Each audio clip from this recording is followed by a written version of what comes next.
Daantje, hier bij de feestweek in Briksentaal was je hier al vaker geweest? Nee, dat is de eerste keer. Het was echt, kijk mijn ogen uit, echt maar.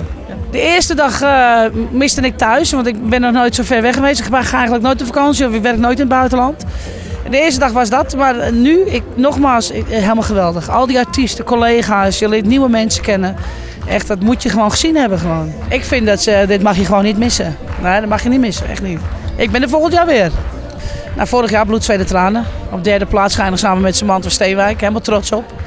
En ja, het is toch het grote podium geweest natuurlijk. Het grote podium, dat wil zeggen dat je binnen in de huiskamers terechtkomt. En dat zijn bijna 1 miljoen mensen geweest die dat gezien hebben.